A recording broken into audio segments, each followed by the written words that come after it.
You know that feeling when an old wound suddenly resurfaces. You thought you dealt with it, moved past it, maybe even celebrated how far you come. Then out of nowhere, that familiar ache returns. That old pattern shows up. That childhood pain knocks on your door again. Your mind immediately jumps to the worst conclusion. I failed. All that healing work was pointless. I'm right back where I started. But what if I told you that's actually backwards? What if old wounds coming back isn't a sign that you've done something wrong, but actually proof that you're finally ready to go deeper? Today, we're exploring why wounds return in layers and what this really means for your healing journey. Before we continue, if you're ready to break free from the repeating patterns that hold you back, check out my free guide, 5 Inner Blocks That Keep You from Deep Spiritual Growth. The link is waiting for you in the top comment below.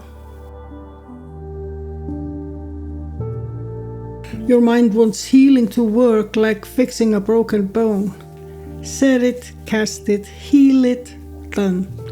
Linear, predictable, finished forever. But emotional wounds don't work that way. They reveal themselves gradually like peeling an onion. And here's the thing your mind doesn't understand. You can only handle what you're ready for at any given moment. When you first experienced that pain, your system did something brilliant. It protected you by tucking the most overwhelming parts away in manageable portions. Your nervous system, your body, your soul, they all conspired to keep you functional by only showing you what you could handle at the time. This wasn't weakness, this was profound wisdom in action.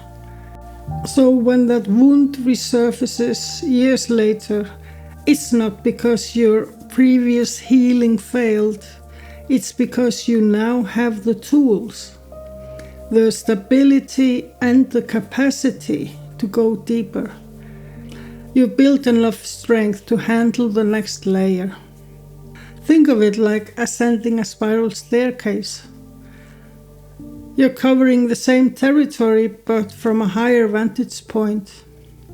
You're not the same person who first encountered this pain.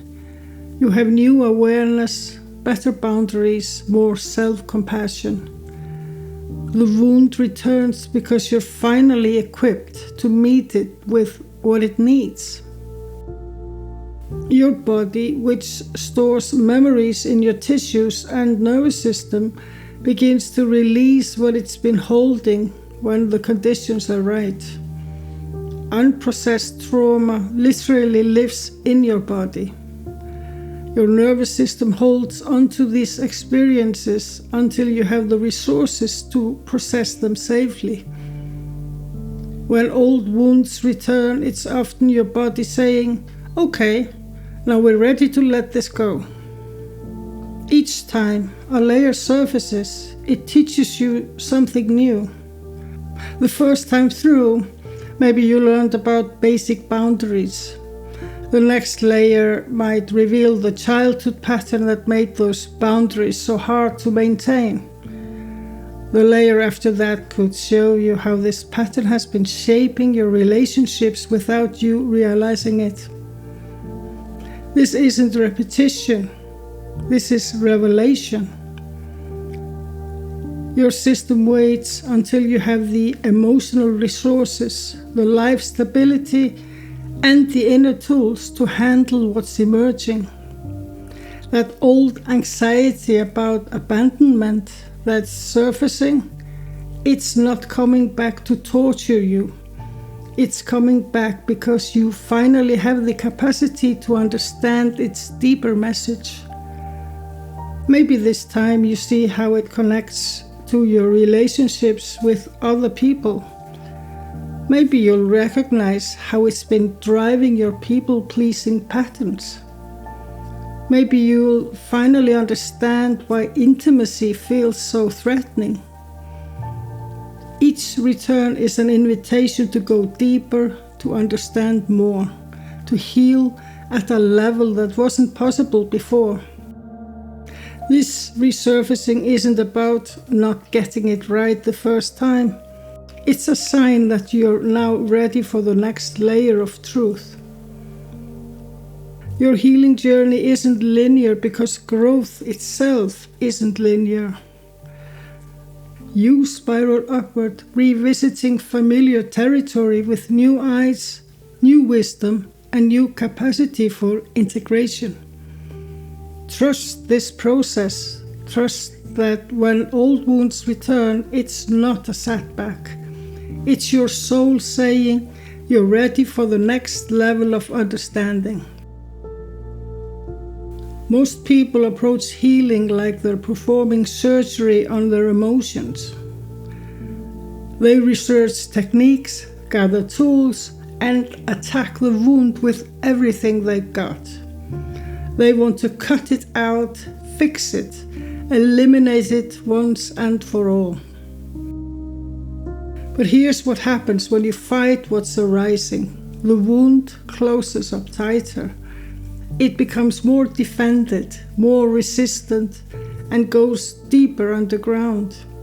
Fighting your pain creates more pain. Real healing happens when you stop trying to fix and start witnessing. When you shift from being the aggressor to being the observer. This is where most people get confused because there's a massive difference between doing nothing and actively allowing.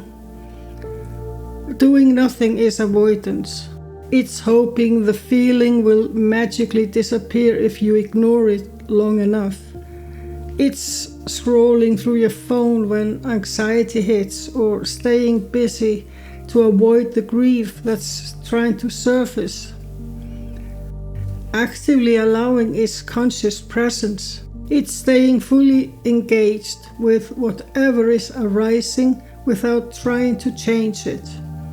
You're not passive, you're incredibly present and aware.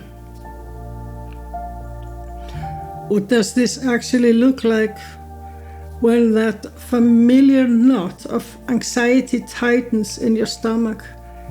Instead of immediately reaching for a distraction or trying to rationalize it away, you simply pause. When old anger surfaces about something that happened years ago, instead of judging yourself for still feeling it, you create space. Maybe you move your body to let the energy flow. Maybe you journal. Maybe you just sit with the raw intensity without immediately trying to fix it. You're not trying to make the anger go away. You're not trying to understand it or solve it. You're simply being present with it, like sitting with a friend who's in pain. This requires enormous trust. Trust in your own inner timing and wisdom. Your body knows when it's safe to release what it's been holding. Your nervous system knows when you have the resources to process what's emerging. But we've been conditioned to believe that if we're not actively doing something to fix our problems, we are being lazy or weak. So we reach for techniques, affirmations, breathing exercises, anything to make the uncomfortable feeling stop. The paradox is that just being present with pain changes everything without you having to do anything to it. When your nervous system feels that you're not trying to fight what's arising, it relaxes. The wound stops defending itself because it no longer feels under attack. In that relaxation, something profound happens. The pain begins to open up naturally, revealing what it's been protecting, the story underneath, the need that wasn't met, the truth that couldn't be spoken. This is why forcing techniques often backfires. When you're in the middle of processing an old wound and you immediately jump to, I need to do breath work, or I should journal about this, you're interrupting the natural unfolding that wants to happen. Sometimes the most healing thing you can do is absolutely nothing except stay present. Let the tears come without trying to stop them. Let the anger move through your body without trying to calm it down. Let the fear be there without trying to replace it with positive thoughts. Your wounds aren't problems to solve. They are not obstacles blocking your path to happiness. They're sacred gateways to deeper self-understanding. They are the path itself. When you stop fighting your healing process and start trusting it, everything shifts. The wound that felt like your enemy becomes your teacher. The pain that seemed meaningless reveals its profound purpose. Before we wrap up, if you found this helpful and want to go deeper, remember that free download I mentioned, 5 inner blocks that keep you from deep spiritual growth. The link is waiting for you in the top comment below. So the next time an old wound surfaces, remember this: it's not a sign that you failed, it's an invitation. Your soul is saying you're ready for the next layer of understanding. You're not going backward, you're spiraling upward with new capacity to heal what's been waiting.